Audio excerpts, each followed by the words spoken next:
अस्सलाम वालेकुम। At 10 PM with Salman Mirza में आपको कहते हैं खुश आमदेद। मैं हूँ बेनज़ीर मेहदी। कल एक अहम मुलाकात हुई पीटीआई लीडर्स और बानी पीटीआई के दरमियान में, और उसके बाद मुज़ाकराती कमेटी के तर्जुमान साहबजादा हामिद ने एक बात प्रेस कॉन्फ्रेंस की जेल से बाहर आकर। उन्होंने क्या कहा, आइए सुनते हैं। दोबारा ये बात कही कि 9 मई और 26 नवंबर एक ऐसा गैर जानिबदार कमीशन तश्कील दिया जाए जो जिम्मेदारान का तयन कर सके। हम किसी भी गैर जानिबदार जज की बात कर रहे हैं जो इसको लीड करे कमीशन को और हकायक तक पहुंचा जाए। हम तीसरे राउंड मुज़ाकरात के लिए तैयार हैं। अगर जुडिशल कमीशन नहीं बनता तो फिर मुज़ाकरात का सिलसिला आगे नहीं चल सकेगा। और उसके फौरन बाद पेशन गोइयां करने के बादशाह यानी फैसल वाडा ने एक इंकशाफ कर डाला कि बानी पीटीआई को खतरा उनके अपने ही लोगों से है। उनके अपने ही दरमियान में कुछ ऐसे लोग मौजूद हैं जो ये नहीं चाहते कि बानी पीटीआई के मामलात बेहतरी की तरफ जाएं। उन्होंने क्या कहा, आइए बात सुनते हैं। जेल में लेकर मरवाने तक की प्लानिंग उनकी अपनी पार्टी के लोग, उनके अपने जानने वाले चाह रहे हैं, करना चाह रहे हैं, और वो उसी तसलसल से चीजें चल रही हैं। जब ये 190 मिलियन पाउंड की अप्रूवल हो रही थी, उस वक्त खान साहब से कहा था कि ये ना करें, खुदा का वास्ता है, ये आपके लिए नैब का केस बनेगा और आपको जेल होगी इसके अंदर।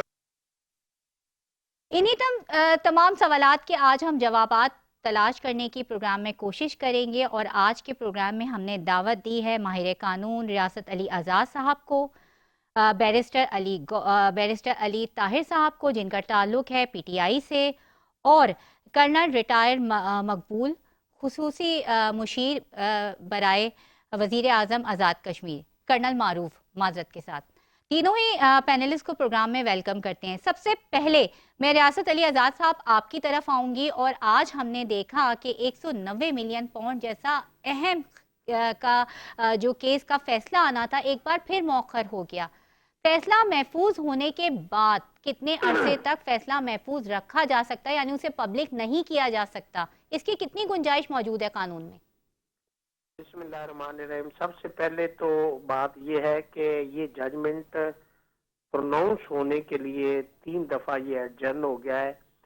जो केस रात को ट्रायल होता था जिसमें 2 घंटे की भी एडजर्नमेंट नहीं दी जाती थी, इसका मतलब है कि 2 घंटे से मुराद मेरा मतलब है कि 1 दिन की भी आगे मोहलत नहीं होती थी। रात को इसमें एविडेंस के लिए कंपेल किया जाता था। अब क्या इसमें चेंज आ गई है कि 3 दफा ये केस एडजर्न हो गया है। मैं बतौर शहरी और आम आवाम इस चीज से बिल्कुल बाखबर है कि देखें, इसको क्लब किया जा रहा है और बिल्कुल ये लोगों की भी राय बिल्कुल दुरुस्त है, और बीइंग स्टूडेंट ऑफ लॉ मेरी भी यही राय है कि मुज़ाकरात गवर्नमेंट और अपोजिशन के दरमियान जा रहे हैं। अगर तो कामयाब हो जाते हैं तो इमरान खान के लिए क्विटल की जजमेंट आ जाएगी, और अगर ऐसा नहीं होता तो इमरान खान को सजा हो जाएगी। हमारी बीइंग सिटीजन ऑफ पाकिस्तान और बाकी पूरी अवाम की ये सोच भी है और उनका ये है। इससे सवाल क्या पैदा होता है, कबाहत क्या पैदा होती है, वो ये है कि देखिए, हम चाहते हैं कि इस मुल्क के अंदर आजाद अदलिया हो। अब इस तरह से केस को एडजर्न करना, आप जज साहब की या किसी की ना भी मंशा हो तो इसका तासुर यही है कि ये इसके साथ क्लब किया जा रहा है, और ये एक इतना बड़ा सवालिया निशान है आजाद अदलिया की तरफ और आजाद अदलिया की साख के ऊपर कि ये केस मेरिट पे 366 जो है सीआरपीसी उसके तहत जजमेंट जो है वो आ जानी चाहिए।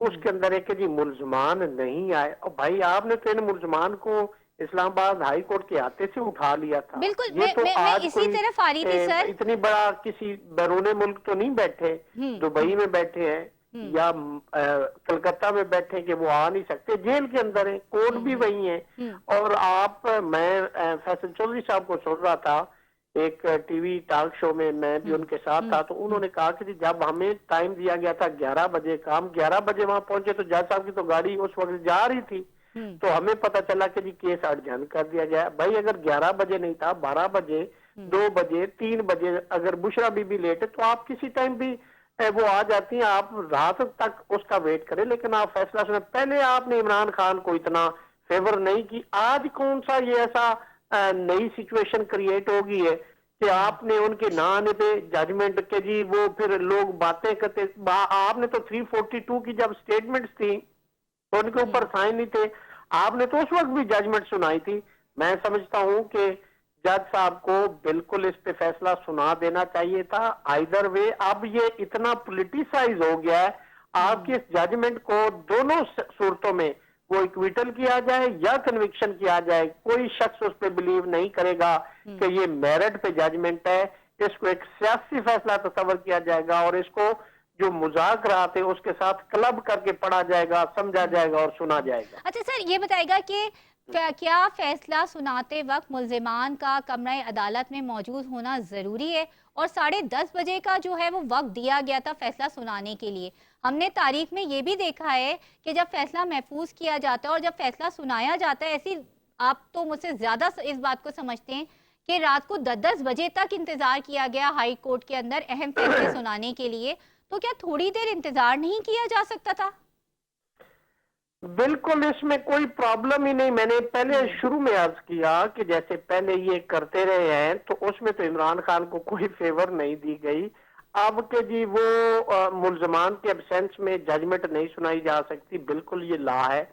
और क्योंकि जी उनको जजमेंट्स की कापियां देनी होती है और मेरी प्रैक्टिस में बिल्कुल ये सीआरपीसी में लिखा है कि जजमेंट की कापी जब फैसला सुनाया जाएगा मुल्जमान को दी जाएगी। लेकिन मैंने कभी अपने 26 साल कैरियर में, मैं 2 दफा सेक्रेटरी रहा हूँ डिस्ट्रिक्ट बार का, मैं सदर डिस्ट्रिक्ट बार रहा हूँ, अब मैं मौजूदा Islamabad high court bar association का प्रेसिडेंट हूँ।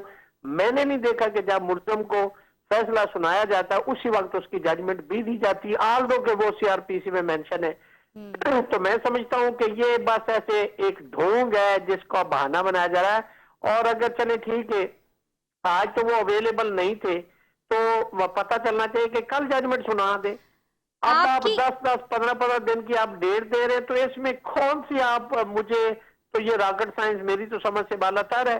तो मैं समझता हूँ कि इससे अदलिया के हवाले से बहुत सारे सवालात पैदा हो जाते हैं। बैरिस्टर अली ताहिर साहब, मैं आपकी तरफ आना चाहूंगी। जैसे अभी रियासत अली साहब ने ये कहा कि लग ये रहा है कि बानी पीटीआई को फेवर दी गई है, तो क्या ये फेवर दी जा रही है या कल के मुज़ाकरात को कोई इम्पैक्ट हुआ है? बिस्मिल्लाहिर्रहमानिर्रहीम, thank you very much for having me on your show.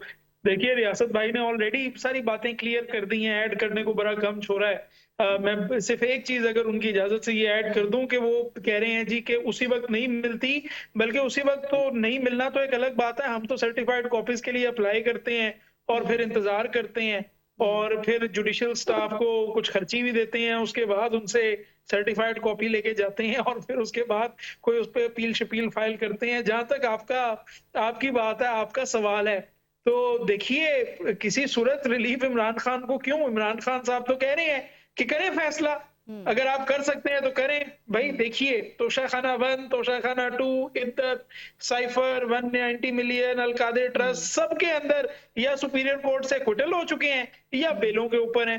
तो यानी सुपीरियर कोर्ट्स में तो आपके सारे केसेस जो हैं वो थ्रैश आउट हो चुके हैं। अब अगर आपके अंदर इखलाकी जुर्रत है तो आप सुनाइए ना फैसला। मैं रियासत साहब की बात से बिल्कुल एग्री करता हूँ। आप जो है वो 2 घंटे बाद के लिए रख लेते हैं, जैसे आप अक्सर खान साहब के मुकदमात रखते हैं कि कोई बात नहीं जी, 1 घंटे बाद आ जाएं, 2 घंटे बाद आ जाएं, आधे घंटे बाद आ जाएं, 15 मिनट बाद आ जाएं। इस दफा आपको क्या इतनी पड़ी हुई है कि आप डिले पर डिले किए जा रहे हैं? देखिए, मैं समझता हूँ 3 चीजें हैं। नंबर 1, एक तो ये है कि हुकूमत जो है वो खान साहब के पांव पड़ी हुई है कि भाई खुदा के वास्ते हमारी बात माने और कोई डील करें, वो डील करने को तैयार नहीं है। सर 1 मिनट, आप कह रहे हैं कि हुकूमत पांव पड़ी हुई है बानी पीटीआई के कि वो बात माने? मैं यही कह रहा हूँ। Are you sure sir? बिल्कुल मैं यही कह रहा हूँ। Are you sure? 100%। देखिए ना, सारे हालात देख लीजिए, इनको कौन रोक रहा है फैसला सुनाने से? तो अल्टीमेटली यही है कि जी खुदा के वास्ते हाथ जोड़ के बैठे हुए हैं, हमारी बात मान लो। पॉपुलर वेव आपका टूट नहीं रहा। नंबर 2, इसके अंदर बात जो है इंपॉर्टेंट वो ये है कि इस केस के अंदर वैसे ही कुछ नहीं है, ये प्रोसीड्स ऑफ क्राइम ही नहीं था। अगर ये प्रोसीड्स ऑफ क्राइम था तो सबसे पहले तो हसन नवाज के गले में फंदा आता है, सबसे पहले तो उसको यहाँ पे ले, वो आजकल आए भी हुए हैं किसी शादी वादी के लिए, उनके भाई भी वहां से डिफॉल्टर होके आए हुए हैं। सबसे पहले वाले तो उन्हें पकड़ें कि भाई ये आपने पैसे दिए और लिए कैसे, जो प्रोसीड्स ऑफ क्राइम थे, तो उनके ऊपर प्रोसिक्यूशन चलाएं। ये अल कादिर शादिर तो फिर बहुत बाद में आता है। तो कोई सूरत हुकूमत को नजर नहीं आ रही, क्या करें? और यही करेंगे। अलबत्ता ये जो मुज़ाकरात हैं उसमें जाहिर है एक कोशिश यही है कि किसी तरह खान साहब मान जाएं, क्योंकि नजर यही आ रहा है कि अगर दोबारा या तो मैंडेट वापस करना पड़ेगा, या अगर बात री इलेक्शन की तरफ गई तो 8 फरवरी 2024 को पाकिस्तान के लोगों ने जो 2/3 मेजोरिटी पीटीआई को दी थी, ये उससे कई गुना आगे की बात हो जाएगी। इस दफा हो सकता है कि वो जो है ना 3/4 मेजोरिटी हमारी हो जाए। तो इस वजह से पाँव पड़ रहे हैं। मैं अपनी बात पे बिल्कुल खड़ा हूं। कर्नल मारूफ साहब, मैं आपकी तरफ आऊंगी बड़ी माजरत के साथ। अभी जैसे पीटीआई वाले ये कह रहे हैं कि हुकूमत तो पैर पड़ी हुई है बानी पीटीआई के कि हमसे मुज़ाकरात कर लें, कौन किसके पैर पड़ रहा है? बिस्मिल्लाहिर्रहमानिर्रहीम। सबसे पहले तो मैं आपका शुक्रिया अदा करता हूँ, आपने मुझे अपने प्रोग्राम में मदऊ किया और बात करने का मौका दिया। बिल्कुल। मैं सबसे पहले तो ये आपको कहना चाहूँगा कि मुझे ये समझ नहीं आ रही कि मीडिया वालों को क्या हुआ है कि पाकिस्तान में क्या इस वक्त एक मुजरम जो कन्विक्टेड है और जिसने पाकिस्तान को तबाह किया हुआ है को हर वक्त डिस्कस करते रहते हैं। पाकिस्तान के इस वक्त और बड़े इश्यूज हैं। हाल के तौर में बताऊँ आपको, कल एक हिंदुस्तान टाइम में एक आर्टिकल इशू पब्लिश हुआ, तो एक अमजद साहब हैं, उन्होंने वहाँ के राइटर ने लिखा जी कि पाकिस्तान के 16 न्यूक्लियर साइंटिस्ट को अब्दुल किया गया। ये वो लोग थे जो कोयला की कान से तालिबान ने अगवा कर लिए थे और उनको न्यूक्लियर साइंटिस्ट कह के इंटरनेशनल लेवल पर यह बता रहे हैं कि पाकिस्तान के से यूरेनियम जो है वो चोरी हो रही है, ईरान को स्मगल हो रही है और तालिबान के हाथ चल रही है। ये इशू है पाकिस्तान के इशू ये हैं कि आज 17 जो ख्वारजी मारे गए हैं, दहशतगर्द मारे गए हैं और हमारी आर्म फोर्सेस रोज उनके सिपाही और ऑफिसर शहीद हो रहे हैं, उस पर कोई डिस्कस नहीं कर रहे। इस वक्त यूएसए में उनके जो सेनेटर्स हैं वो ये कह रहे हैं कि यूएसए के जो अमेरिकन जो सिटी हैं उनके टैक्स के पैसे से अफगानिस्तान में तालिबान को वहाँ फंडिंग की जा रही है कि दहशत गर्दी फैलाएं, और जिसका नतीजा पाकिस्तान पर फॉलो हो रहा है। पाकिस्तान के इशू ये हैं ना कि एक ऐसा आदमी जो कन्विक्टेड है, मुजरम है, और मैं कहता हूँ यार हर वक्त कभी बानी पीटीआई मुजरम आदमी बानी पीटीआई जी साबिक वज़ीर आज़म। देखिए बात सुने मेरी, वो एक आदमी जो देर में पड़ा हुआ गवर्नमेंट को क्या जरूरत पड़ी है उनके पाँव में बनने की। हकीकत ये है कि आपने जमाइमा जो है वो इस वक्त पूरी कोशिश कर रही है, वो लॉबी कर रही है कि किसी तरह से पाकिस्तान की हुकूमत और एस्टेब्लिशमेंट ये सब लोग इमरान खान को कोई रिलीफ दें और वो मुल्क से बाहर उनको लेके जाए। अच्छा कर्नल साहब, बड़ी माजरत के साथ, सबसे पहले एक माजरत के साथ कि सारा मलबा मीडिया पे नहीं डाला जा सकता। आप देख रहे हैं कि खुद हुकूमत भी इस चीज़ की कितनी हाइप क्रिएट कर रही है। दूसरी बात कि अगर बानी पीटीआई जो हैं वो मुजरिम हैं तो उनको सजा सुनाए ना, क्यों नहीं अदालतें उनको सजा सुना रही हैं? देखिए अदालतें सजा सुना रही हैं। देखिए मुझे ये बड़ी हैरानी हो रही है कि आम रूटीन में भी केस जब होते हैं तो जज कभी छुट्टी में होते हैं, कभी कोई प्रॉब्लम हो सकती है, तो ये फैसले जो डिले होते रहते हैं।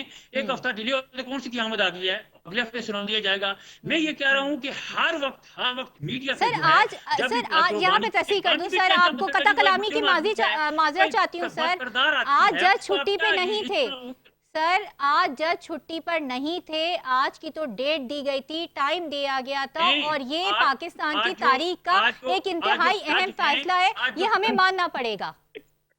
आज जज हैं वो काफी खफा हुए हैं कि मैंने आपको टाइम दिया था, ना उनके वकील आए हैं, ना वो बुशरा बीबी आए हैं, ना इमरान खान साहब आए। मैंने फैसला लिखा हुआ है, मैंने साइन करके रखा हुआ है, ये आपने उनकी बात नहीं सुनी। उन्होंने कहा कि मैं तो इंतजार करता रहा, ये लोग आए नहीं। पिछली दफा वो छुट्टी पे थे।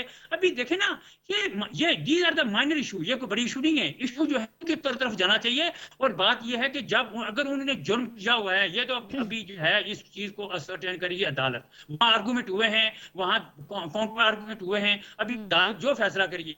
अब थोड़ा डिले होता है, वो ये कहते हैं जी देखें जी ये डिले करें, जल्दी करें। देखें जी आप देखें हमारे मुल्क में 3-3 साल केस चलते हैं, अभी ये जो केस है ये पिछले 1 साल से लगा हुआ है, ट्रायल हो रहा है। कोई कह रहा है जी कि उस वक्त जल्दी थी, जल्दी कौन सी थी? इन्होंने पूरी कोशिश की इस केस को डिले करने की, इस केस को मुअख्खर करने की। मुख्तलिफ किस्म के तेरे मुख्तलिफ लेवल पे ये पेश तेरे दातु में मुश्किल से जज साहिबान ने इसका ट्रायल कवर किया है। अभी वो फैसला दे देंगे अगले हफ्ते में आ जाएगा। इसमें इतना बड़ा इशू नहीं है। कल्ला साहब, मैं आपकी दूसरी तरफ बात ये है, मैं आपकी तरफ दोबारा भी आऊंगी, लेकिन मैं रियासत अली आज़ाद की तरफ एक बार फिर आऊंगी और उनसे ये कहूंगी, क्या डिले करने से जो फैसला महफूज हुआ है उसके ऊपर कोई फर्क पड़ेगा, या इसको पॉलिटिसाइज करके इतना खराब किया जा रहा है कि जब इसकी जजमेंट आ जाएगी तो उसके ऊपर सवाल उठते रहेंगे?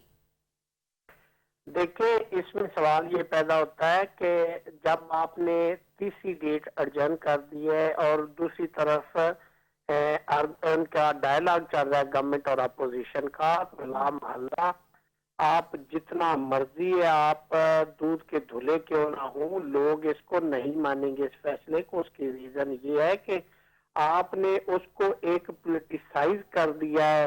लोग इस वक्त इस हिजान और डायलमा की सिचुएशन में है कि अब देखिए, फैसला अगर इक्विटल कहा जाता है तो लोग क्या कहेंगे कि इनके मुज़ाकरात उधर कामयाब हो गए, तो ऑटोमेटिकली लोगों की यही परसेप्शन होगी कि yes it is result of the dialogue. और अगर डायलॉग फेल हो जाते हैं और इनको कन्विक्शन हो जाती तो ला महल्ला लोग ये कहेंगे it is outcome of the dialogue. तो इसको अब दोनों सूरतों में क्लब कर दिया गया है, जो कि मैं समझता हूं कि एक जज के आजाद मंश होने के हवाले से एक सवालिया निशान बन जाएगा। उसकी रीजन ये है कि पहले भी ये कहा जाता है कि यहाँ अदलिया के अंदर इंटरफेरेंस है और अदलिया जो अंडर प्रेशर काम कर रही है, जिसकी एक बुनियादी रीजन इस्लामाबाद हाई कोर्ट के वो 6 जजेस का खत भी है। तो मैं समझता हूँ कि ये उस कंटेंशन को स्ट्रेंथन करने वाली बात होगी। आइदर में फैसला आ जाए, भाई देखिए जजों का क्या काम है, और जज के बिहाफ पे कोई और शख्स ये उसको सपोर्ट करे कि जी वो यहाँ उसका ये मसला है, यहाँ ऐसा मसला है। भाई ट्रायल हो रहा है, एक्स्ट्रा ऑर्डिनरी ट्रायल है, जेल ट्रायल है, ये कोई आम ऑर्डिनरी केस भी नहीं, ऑर्डिनरी ट्रायल भी नहीं है। जजेस भी वहां पे जाके बैठ के कोर्ट करते हैं जेल के अंदर, और मुल्जमान भी वहां पे एक मुल्जमान नहीं है। आपका मतलब मैंने है तो पीटीआई के एक वकील साहब को जो सुना है, जिसको मैंने पहले भी कोर्ट किया है, कि जज साहब ने कहा है कि जी मैं वेट करता हूँ 11 बजे, जज साहब 11 बजे बुकला को टाइम दिया, 11 बजे जज साहब की गाड़ी जेल से निकल के जा रही है, तो उन्होंने वेट क्या किया? कोर्ट टाइम तो 3:30 बजे तक है, 3:30 नहीं था तो इमरान खान के केसेस में तो रात 12 बजे तक भी अदालतों में कार्रवाई होती रही है। भाई आप फैसला सुनाए, लोगों को इस हिजान से निकाले। अगर इमरान खान के खिलाफ इतना मटीरियल है कि उसको कन्विक्शन हो सकती, तो उसको सजा दो जो उसकी दो। आपने कहा कि ऐसी एविडेंस नहीं है, प्रूडेंट एविडेंस नहीं है, एडमिसिबल एविडेंस नहीं है, तो उसको एक्विट करो।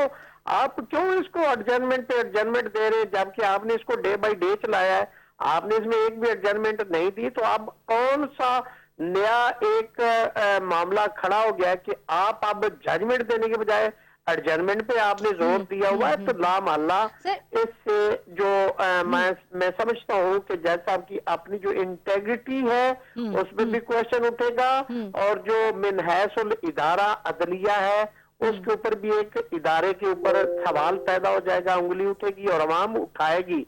हम हमेशा इस मुल्क के अंदर आइन और कानून की बालादस्ती की बात करते हैं, हम आजाद अदलिया की बात करते हैं। आपने कहा कि अब जो भी फैसला आ जाएगा उसको अवाम नहीं मानेंगे। जो आइन और कानून के मुताबिक फैसले करें, वो फैसले ऐसे दे जो आइन और कानून कहता है, बाहर क़यामत आती आ जाए उनका कोई काम नहीं बनता।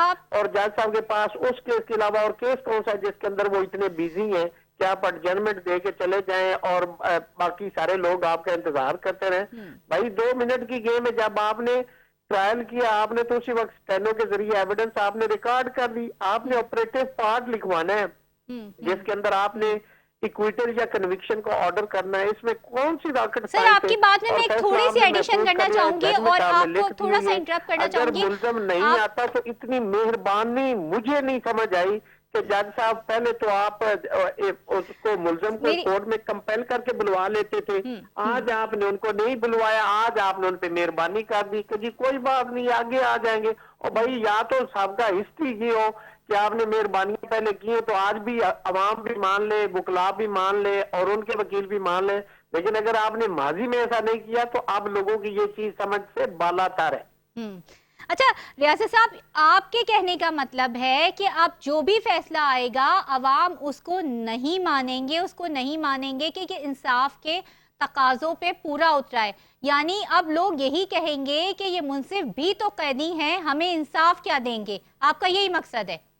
बिल्कुल यही बात मैं ये समझता हूँ कि अब जिस तरह मर्जी आप तसल्लियां दें, जिस तरह मर्जी आप लोगों को यकीन करवाएं, अब इस फैसले को कोई नहीं मानेगा, चाहे इक्विटल का हो चाहे कन्विक्शन का हो। इसकी अपनी जो सेंटिटी थी, जो इसकी वरेसिटी थी, दैट हैज बीन सफर्ड। बिल्कुल। बैरिस्टर अली ताहिर साहब, मैं आपकी तरफ आऊंगी और एक इंकशाफ और हुआ है, हमने अभी प्रोग्राम के शुरू में सुनवाया भी कि फैसल वाडा साहब ये पेशन गोई कर रहे हैं कि पीटीआई, बानी पीटीआई को खतरा जो है वो उनके अपने ही लोगों से है, अपने ही लीडर से है। जी देखिए, फैसल वाडा जैसे साम पार्टी के अंदर थे, अच्छा हुआ निकाल के उनको बाहर फेंक दिया है। अब ये एक जेलसी के एंटिक्स तो हो सकते हैं, जाहिर है जब आप कोई एक सेठ जो है वो किसी को नौकरी से उठा के बाहर फेंक देता है तो ये तो नहीं कहता कि सेठ बड़ा ईमानदार है। मैं फैसल वाडा साहब की वैसे ही एक तो हम कॉम्पिटिटर्स भी थे वैसे सेनेट के इलेक्शन में, लेकिन मैं वैसे भी फैसल वाडा साहब की बातों को मैं ज्यादा सीरियसली लेता ही नहीं हूँ। मगर लोग लेते हैं सर। और सवाल पूछूं सर, वो जिनके अनऑफिशियल स्पोक पर्सन बने हुए लोग उनकी बातों को बहुत सीरियस लेते हैं। नहीं, अनऑफिशियल नहीं, ऑफिशियल, लेकिन वो जो उनके ऑफिशियल स्पोक्स पर्सन भी हैं लोग, मैं माजरत के साथ अब कह रहा हूँ, चूंकि आपने सवाल कर दिया तो मैं जवाब दे रहा हूँ। जो उनके ऑफिशियल स्पोक्स पर्सन है लोग तो उनको सीरियसली नहीं ले रहे। आप सोशल मीडिया पे देखिए जाके क्या हो रहा है, उन्होंने तो अपलोड करनी बंद कर दी है अपनी प्रेस कॉन्फ्रेंसेस को, लोग तो उनको भी सीरियसली लेने को तैयार नहीं है, तो अनऑफिशियल स्पोक्स पर्सन को कौन सीरियसली लेगा। बात बड़ी सिंपल है कि एक ओथ है इस कॉन्स्टिट्यूशन के तहत कि सरकारी अफसर पॉलिटिक्स में जो है वो इंटरफेयर नहीं करेगा, और आप इंटरफेयर मत करिए। जो आपकी मेरे फाजिल दोस्त भाई यहाँ पे फरमा रहे थे कि भाई Imran Khan the issue, the Imran Khan is the issue because the state has made him is the issue.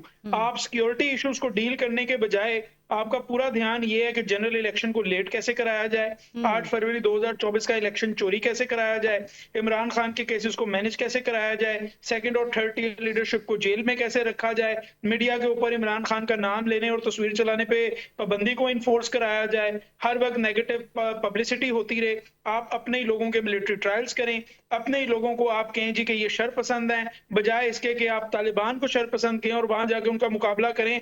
आप अपने लोगों को कहें come and fight with us. ये जब आपका सेंटर खुद सारा इमरान खान है और इस आपका पूरा एक स्ट्रेटजी आपकी ये है कि बजाय सिक्योरिटी रिलेटेड इश्यूज और डिफेंस रिलेटेड इश्यूज पे आप ध्यान दें, आपका पूरा मरकज ये है कि किस तरह इमरान खान के पॉपुलर वोट को हमने कंटेन करना है, तो फिर ये तो होगा। बयानबाजी तो आपकी तरफ से भी हो रही है ना, माजरत के साथ आए साहब, बयानबाजी तो आपकी तरफ से भी हो रही है और रोजाना की बुनियाद पर हो रही है। जी, तो हमारा राइट है बयानबाजी करना, we are a political party. हमारा एक आर्टिकल 17 का राइट इस आइन के अंदर है, एक आर्टिकल 19 का राइट इस आइन के अंदर है। मैं तो एक फ्री आदमी हूं, मेरा जिसको दिल करेगा मैं उसको क्रिटिसाइज करूंगा, और मैं क्रिटिसाइज करूंगा भी जब भी कोई बंदा अपनी कॉन्स्टिट्यूशनल डोमेन से या कोई इदारा अपनी कॉन्स्टिट्यूशनल डोमेन से बाहर आएगा तो हम उसको क्रिटिसाइज करेंगे। अगर आप लोगों को अगवा करके 26वीं तरमीम पास करवाएंगे तो हम तो कहेंगे कि हम इस 26वीं तरमीम को नहीं मानते। अगर आप पाकिस्तान के सीनियर मोस्ट जज को सिर्फ इस वजह से चीफ जस्टिस नहीं बनने देंगे कि उन्होंने रिजर्व सीट्स के ऊपर जो है वो इंसाफ किया और आइन और कानून के मुताबिक फैसला दिया है, तो हम तो कहेंगे कि आप ये ज्यादती कर रहे हैं। अगर आप रोज रोज आकर और अपने सिविलियंस के मिलिट्री ट्रायल्स भी करेंगे और फिर उनको जस्टिफाई भी करेंगे, जबकि कुलभूषण यादव जैसे फॉरेन लोगों के लिए आप स्पेशल एक्ट बनवाएंगे कि इनका रिव्यू और रिकंसिडरेशन हो सकता है, लेकिन हमारे अपने जो सिटीजन है, हमारे अपने जो बच्चे हैं उनका नहीं हो सकता, तो हम क्रिटिसाइज तो फिर उसको करेंगे ना। Constitutional right. बिल्कुल आपका राइट है, बिल्कुल आपका राइट है, और यही जमहूरियत का हुस्न है कि हर कोई अपना मौक़िफ़ आके बयान कर सकता है, मगर लहजे, ज़बान और वक्त का बहुत ज़्यादा ख्याल रखना ज़रूरी है। कर्नल साहब मैं आपकी देखिए, तरफ मैं एक कमेंट सिर्फ कर लूं, ये जितने भी लोग हैं इनको तनख्वाहें पाकिस्तान के लोगों के टैक्स से मिलती हैं, तो जो तनख्वाह देता है वो कभी कभार जो है थोड़ी सी तल्ख बात भी कर जाता है, उनको सहनी पड़ेगी जो तनख्वाहें लेते हैं। चले जी, कौन क्या सह रहा है इसकी फैसला तो जो है वो बाद में होगा। और कर्नल साहब मैं आपको शामिल गुफ्तगू करना चाहूंगी, और पीटीआई से आपने मुतालबा किया है कि अपने जो आपके जो मुतालबात हैं मुज़ाकराती कमेटी ने कि वो लिख कर दे दें, और पीटीआई ने ये बात कही कि अभी हमने हामिद रजा साहब की बात भी सुनवाई कि वो कह रहे हैं कि जब तक अगर जुडिशल कमीशन नहीं बनाया गया तो जो है मुज़ाकरात ये तीसरा दौर आखिरी दौर होगा। जुडिशल कमीशन 26 मई का तो 26 नवंबर का तो समझ में आता है, मगर क्या 9 मई पर जुडिशल कमीशन बन सकता है? ये तो दुखती रख है हमारी सिक्योरिटी फोर्सेस की। बात यह है कि पीटीआई का हमेशा ये वतीरा रहा है कि वो मसाइल को सुलझाने की बजाय उलझाने की तरफ जाते हैं। ये वो लोग हैं जो एक वक्त में बांग दुल कहते थे कि ये चोर हैं, ये चोर हैं, ये डाकू हैं, हम इनके साथ बात करना इंसल्ट समझते हैं। ये कहते थे कि हम आईएमएफ में चलेंगे तो हम क्या नाम है खुदकुशी कर लेंगे। ये आज 26 नवंबर को ये वो लोग हैं जो कह रहे थे कि 278 लोग मारे गए हैं। मतलब है कि इस तरह की अजीब अजीब किस्म की अफवाहें और बेतुकी बातें करना इनका हमेशा दुरा इम्तियाज रहा है। और इमरान खान साहब आपको बताया वो तो यू टर्न के मशहूर हैं। आप अंदाजा करें आज से कुछ अर्सा पहले, एक मिनट भी बात करने दें, आज से थोड़े अरसे पहले इन्होंने अपना स्पोक्समैन अपना जो बात करने के लिए महमूद अजज़ई को आगे किया था। आज बेचारे महमूद अजज़ई का नाम भी नहीं है।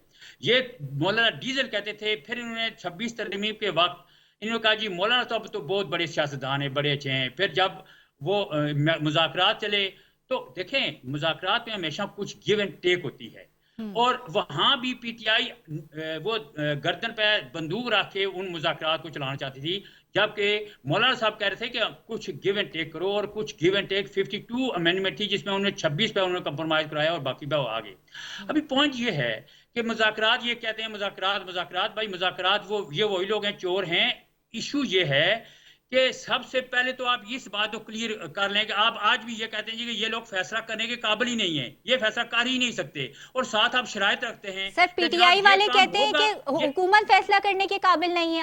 आपकी बात का ये मतलब है? यही कहते हैं ना, ये पीटीआई वाले तो हमेशा ये कहते हैं कि हुकूमत वाले लोग जो ये फैसला करने के काबिल ही नहीं है, फैसला साथ कुछ और है, फैसला साथ अली ताई साहब आप कहते हैं अभी देखिए ये यू टर्न के मास्टर अभी इस हफ्ते में इन्होंने यू टर्न ले लिया। अली ताई साहब आप कहते हैं ये बात? जी देखिए, ये तो मतलब पाकिस्तान के बच्चे को इस बात का पता है कि ये सिर्फ फ्रंट सिविलियन फेसेस हैं। इनकी 16 सीटें नहीं है नेशनल असेंबली में, लेकिन उनको एक लीडर को बाहर लंदन भेज दिया गया है, एक लीडर को वजीर आजम माजरत के साथ ताहिर साहब मैं आपको इंटरप्ट करूंगी। कैसे 16 सीटें नहीं है? कैसे 16 सीटें नहीं है? जब आपकी एक भारी ऑपोजिशन को माना गया है तो आप ये माने ना कि इनकी भी ये भी उसी इंतखाबात का हिस्सा बन के उसी प्रोसेस से गुजर के असेंबली में पहुंचे हैं मुस्लिम लीग नून, और इन्होंने अपनी हुकूमत बनाई है। Absolutely not. देखिए अगर तो आप ऑन द रिकॉर्ड की बातें करेंगी कि इलेक्शन कमीशन ने किसका गैजेट नोटिफिकेशन निकाला, तो मैं आपकी बात मुझे माननी पड़ेगी कि जाहिर है गैजेट नोटिफिकेशन तो नून लीग का है, और जो है वो उसी वजह से उनकी मेजॉरिटी है। लेकिन अगर आप हकीकत पे बात करना चाहती हैं तो हकीकत की बात यह है कि फॉर्म 45 के ऊपर तमाम तर जो सीटें हैं वो पीटीआई को मिली हैं, और आपने जाली कागज बना के, ये जो फॉर्म 47 बनाए गए हैं ये जाली कागज हैं।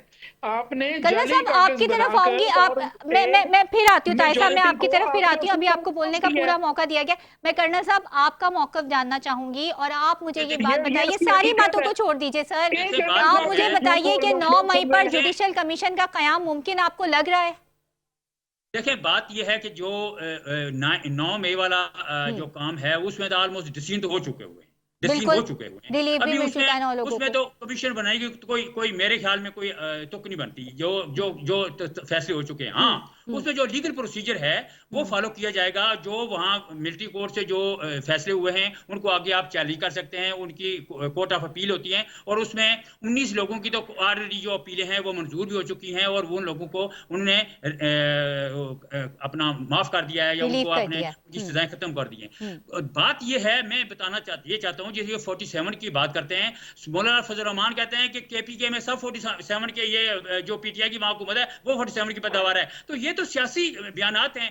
उस दिन जो बिलावल साहब कह रहे थे 47 की हुकूमत नहीं है, जब ये कैंपेन कर रहे थे तो बिलावल साहब उस वक्त कह रहे थे जी कि मैंने नवाज शरीफ के साथ बैठना कभी सोच भी नहीं सकता कि हम इनके साथ बैठ के हुकूमत बनाएंगे। ये सियासी बयानात होते हैं जो ये लोग हमेशा देते रहते हैं, लेकिन हकीकत ये है कि ये लोग अभी इन्होंने हर तरह की ट्राई कर चुके हैं। देखें, इन्होंने लोगों से रिक्वेस्ट की कि जेल भरो, कोई लोग नहीं गए। इन्होंने लोगों को कहा कि आप जनाब पार्लियामेंट में हमला करो, लोग नहीं गए। इन्होंने 2 दफा केपीके की गवर्नमेंट वहां चीफ मिनिस्टर के, इन्होंने 2 दफा फेडरेशन पे हमला किया है, ये कामयाब नहीं हुए। अभी इनके पास चॉइस क्या है, सिवाय इसके मिनट थाजियां करके और जो रिलीफ मिल सकता है मिल ले, otherwise they have exhausted all the option. इनके पास अभी कोई हल नहीं है। और ये इसका लेकिन मैं इस चीज को अप्रिशिएट करता हूं कि मुज़ाकरात पे बैठ के ही हल निकलेगा।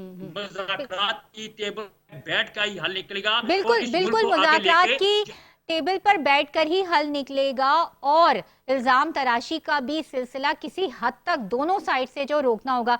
मैं रियासत अली खान साहब, मैं रियासत अली साहब आपकी तरफ आऊंगी और आपसे ही सवाल करूंगी कि जो पहले भी कमीशन बनाए गए, जैसे हमने देखा महमूदुर रहमान कमीशन, फैजाबाद कमीशन का कोई इतना अच्छा रिकॉर्ड नहीं है पाकिस्तान में। बिल्कुल दुरुस्त बात आपने कही कि हमारे यहाँ बड़े कमीशन बने, उनकी रिपोर्ट्स नहीं आई। ये बिल्कुल आपने दुरुस्त फरमाया। लेकिन इस कंट्रोवर्सी का हल क्या है? बेसिकली तो 2 पार्टियों का मौकफ है। एक पार्टी कहती है कि मेरे पास ये एविडेंस है, दूसरी पार्टी कहती है मेरे पास ये एविडेंस है। अब इसका फैसला कौन करेगा? ये रोज एक कहता है कि जी मेरी तो विक्टिमाइजेशन हो रही, मेरी तो फलां कर रहा है विक्टिमाइजेशन। इसका हल सिंपल सा है, इंक्वायरी एंड कमीशन एक्ट 2002 उसके अंडर जहां पे भी कोई ऐसी कंट्रोवर्सी आ जाए तो federal government is empowered to constitute a commission, impartial हो, और उसमें बना दे, दोनों की एविडेंस देख के उसका फैसला कर दे। मैं अभी अपने दोस्त को सुन रहा था जिन्होंने कहा कि जी वो फैसले उसमें अपीलें मंजूर होगी। उसमें थोड़ी सी मैं for correction of the record में ये अर्ज करना चाह रहा हूँ, जो आर्मी एक्ट 1952 है उसका सेक्शन है 143 सब सेक्शन 1 का रोमन 1 है। उसमें बताया गया है कि पार्डन कौन दे सकता है। पार्डन दे सकता है या चीफ ऑफ आर्मी स्टाफ या फेडरल गवर्नमेंट या not less than the rank of brigadier who is or other one कोई है who is empowered by the chief of army staff, वो पार्डन दे सकता। लेकिन उसमें जो क्रक्स है वो ये है कि सेंटेंस हो जाए, जो मुल्जमान कन्विक्ट हो जाए उनको पार्डन दिया जा सकता है। लेकिन उस पर भी आगे ये है कि आर्मी एक्ट के तहत सिर्फ एक अपील दी गई है जो चीफ ऑफ आर्मी स्टाफ के पास है, उसके पास रिट ज्यूरिसडिक्शन होती है। अब 2 बातें, एक प्री ट्रायल लोगों को छोड़ दिया गया, और ये वो लोग हैं जो पोस्ट ट्रायल है जिनकी मेरे दोस्त फरमा रहे थे। प्री ट्रायल में वो मुराद रास वगैरह, अंदलीब अब्बास और बहुत सारे और लोग थे जिन्होंने प्रेस कॉन्फ्रेंस की, उनको माफ कर दिया गया। वो तो आर्मी एक्ट के अंडर कवर ही नहीं होता, 1952 जिस सेक्शन का मैंने रेफरेंस दिया है। और अब जिनको कह रहे कि माफी दी, उन्होंने 2 साल उनकी उस सजाएं थी। जो हमारा जर्नल लॉ है सीआरपीसी का 382B है, उसके तहत है कि जितना अरसा हवालात में गुजारा वो कन्विक्शन हो जाए तो उसके अंदर जमा कंक्लूड किया जाता है। तो ऑलमोस्ट ये सजाएं एग्जॉस्ट कर चुके थे, सर्व कर चुके थे, और मैं समझता हूं कि वो शॉर्ट सेंटेंस थी। अपील करने के बाद मर्सी पिटीशन आती है, लेकिन इन्होंने तो अभी अपील ही नहीं की तो उनको पार्डन दे दिया गया है। सवाल ये नहीं पैदा होता कि उनको क्यों दे दिया गया, इसको भी छोड़ दे। मेरी तो जाती राय में ये है कि देखिए ये फौज मेरी है, ये मिलिट्री मेरी है। अगर बाय होकर क्रोक आप उस कोर्ट में जाके करवाना चाहते हैं तो आप देखें जो एपीएस के मुलजमान को by virtue of legislation army और मिलिट्री कोर्ट में ट्रायल किया कि उनके हाई कोर्ट ने वो सारे फैसले सेट असाइड कर दिए। इससे एक आर्मी की साख को भी नुकसान पहुंचा। अभी जो ये केसेस ट्रायल हो रहे हैं कि लोग उस पे ये सवालात उठा रहे हैं, भाई अगर इतनी अनरिबटेड एविडेंस है और बिल्कुल मैं ये इस हक में जिन्होंने ये जुर्म किया है उनको बिल्कुल सजा दें, लेकिन 780 क्या मिलिट्री कोर्ट सुन सकती है? नहीं सुन सकती। क्या वहां पे चार्ज फ्रेम हुआ उसकी क्या है आपके पास? क्या आपने जजमेंट दी जो रीजंस ऑफ द डिसीजन है? वहां पे जो सुनता है वो सिर्फ गिल्टी और नॉन गिल्टी करके रिकमेंडेशन भेजते और जजमेंट कोई और लिखवाता है, और जिसने केस सुना ही नहीं होता वो जजमेंट कैसे दे सकता है? तो आर्टिकल 10 और 10A जो है कॉन्स्टिट्यूशन के, उसके हवाले से भी बहुत सारे तहफ़्फ़ुज़ात होते। कोर्ट तो उसको कहा जाता है कि जहाँ पे आप भी जा सके, मैं भी जा सकूं। मजीद भी इस बारे हम आपसे बात करेंगे, मगर यहाँ पर वक्त एक छोटी सी ब्रेक का कहीं नहीं जाएगा, हमारे साथ रहिएगा। ब्रेक के बाद आपको कहते हैं खुशामदीद। और कमीशन की बात हो रही है तो ना जाने क्यों एक शेर मेरे जहन में, एक मिसरा मेरे जहन में आ रहा है कि दिल के बहलाने को गालिब ये ख्याल अच्छा है। अभी रियासत साहब की बात हमने सुनी और वो कह रहे थे कि कमीशन का कोई इतना फ़ायदा नज़र नहीं आ रहा, खुसूसन 9 मई वाले केस में। हम अब आएंगे बैरिस्टर अली ताहिर की तरफ। और बैरिस्टर साहब थोड़ा सा तो लचक आपको दिखानी होगी। देखिए 9 मई वाले केस निपटाया जा चुका है, अब अगर उस पर दोबारा कमीशन बनेगा तो बात तो बहुत लंबी चली जाएगी। देखिए इसके अंदर 3 बातें हैं। सबसे पहली बात यह है कि विजिलेंस ट्रायल्स का और निपटाने की आप बात कर रही हैं, मैं इनको कोर्ट्स ही नहीं मानता, ये कोर्ट्स नहीं है। इन military trial courts are not courts under article 175 of the constitution. दुनिया में कोई मिलिट्री कोर्ट्स को कोर्ट्स नहीं मानता। अगर आप मिलिट्री जस्टिस को जस्टिस मानते हैं या मिलिट्री कोर्ट्स को कोर्ट्स मानते हैं तो फिर आप मिलिट्री बैंड को म्यूजिक भी मानते होंगे, which is obviously not probable. तो ये तो कोर्ट्स थी ही नहीं, ये अनकॉन्स्टिट्यूशनैलिटी थी। मैं तो इनके किसी डिक्टम को, किसी डिसीजन को मैं नहीं मानता। नंबर 2 बात ये है कि जहां तक अपील्स की बात है तो आपने पार्डन की, रियासत साहब ने पार्डन की बात की, आप आईने पाकिस्तान को उठाइए तो पार्डन की पावर प्रेसिडेंट ऑफ पाकिस्तान को दी गई है। हु इज एनी ऑफिसर, बेशक वो ब्यूरोक्रेसी के हों या आर्म्ड ऑफिसर्स हों या वो जुडिशरी के हों या वो कोई वकील हो या मीडिया वाले हों जो किसी को पार्डन करेंगे, हम कौन होते हैं? हमने आईनो कानून के मुताबिक चलना है। पार्डन की पावर सिर्फ और सिर्फ प्रेसिडेंट ऑफ पाकिस्तान के पास है, और जो कॉन्स्टिट्यूशनल जो प्रोविजंस हैं उनको जिस तरह से स्क्वीज नहीं किया जा सकता उसी तरह से उनको इनलार्ज भी नहीं किया जा सकता, वरना तो ये एक्सेसिव डेलीगेशन हो जाएगी। कल को आप कहेंगे पार्लियामेंट के बजाय ये जी हम एक बिठा रहे हैं जी कचहरी, और ये कचहरी बैठ के कल से लेजिस्लेट करेगी, नहीं कर सकती। लेजिस्लेशन की पावर जो है, स्टैट्यूट बनाने की पावर पार्लियामेंट के पास है। इसी तरह नहीं सर, इतना भी हल्का कानून और आइन नहीं है पाकिस्तान का। कर्नल साहब मैं आपकी तरफ आऊंगी, और वो कह रहे हैं हम तो मिलिट्री कोर्ट को कोर्ट मानते ही नहीं है, बात ही खत्म हो गई यहाँ पे आकर।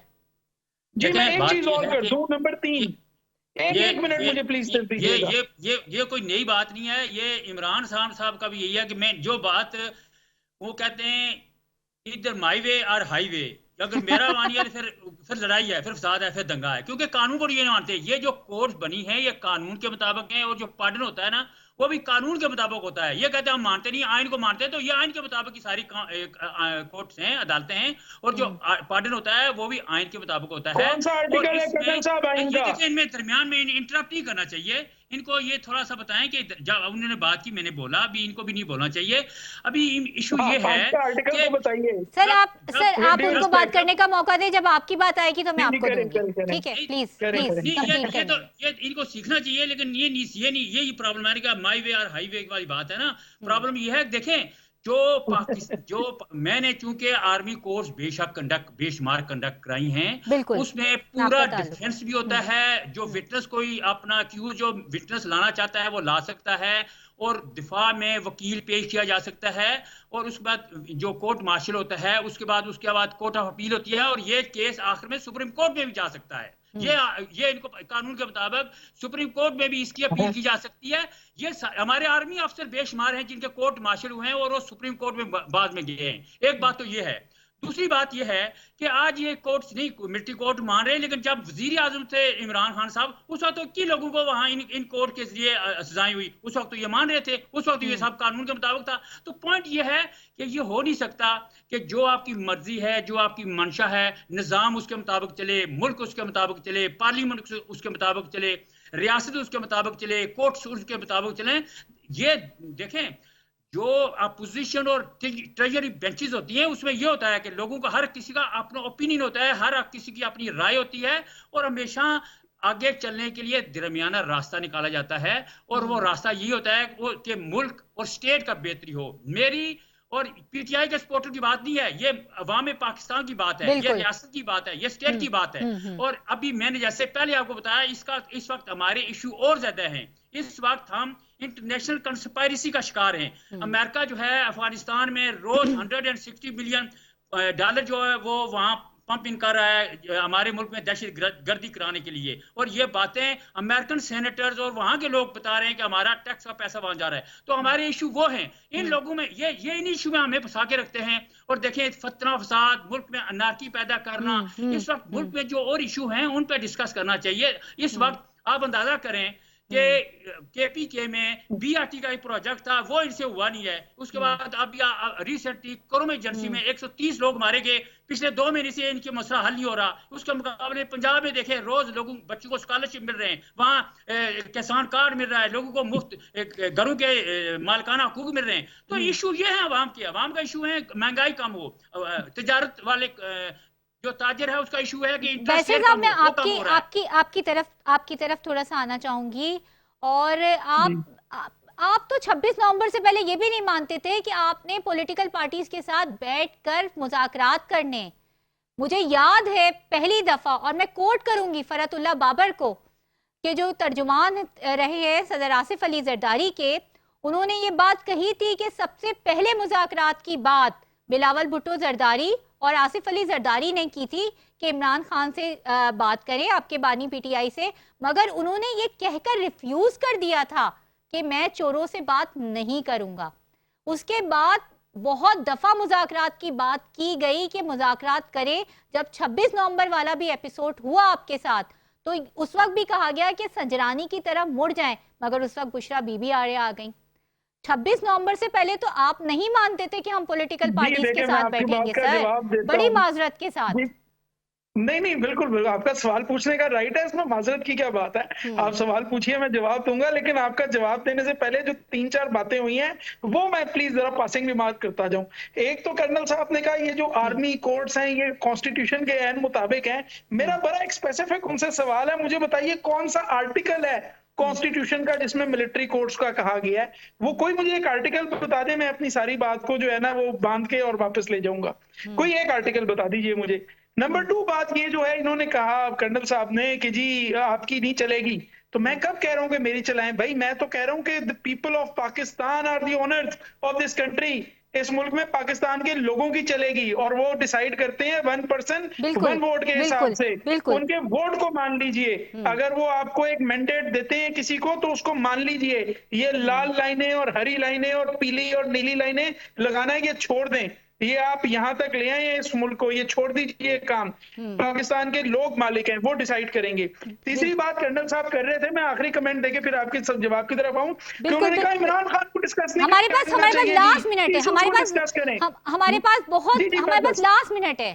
जी बस मैं आखिरी आ रहा हूँ। इन्होंने कहा इमरान खान को डिस्कस ना करें, 1 घंटे से खुद बैठ के पीटीआई और इमरान खान को डिस्कस कर रहे हैं और फिर कह रहे हैं कि उनको डिस्कस ना करें। How ironic is that. Now to come to your answer, देखिए मोहतरमा बात ये है कि कभी ये नहीं कहा गया कि बातचीत नहीं होगी, कहा यह गया कि डील नहीं होगी, और वो डील करने को तो आज भी तैयार नहीं है, ना वो बाहर जाने को तैयार है, क्विकली वाइंड अप कीजिएगा अपनी बात को। वो कोई बातचीत की कोई बात नहीं है, वो डील करने को तैयार नहीं है और डील करेंगे भी नहीं। सुपीरियर कोर्ट से वो बार बार कह रहे थे कन्विक्टेड इज नॉट बिल्कुल कन्विक्टेड। आप दोनों का मौकफ हमने सुना, और तेरी नहीं चलेगी मेरी चलेगी, इस बात को छोड़ के अवाम की चलेगी, अवाम का भला किसमें, इस बात को सोचने की जरूरत है। प्रोग्राम से मुझे दीजिए इजाजत, अपना और अपने चाहने वालों का बहुत ज्यादा रखिएगा ख्याल। अल्लाह हाफिज।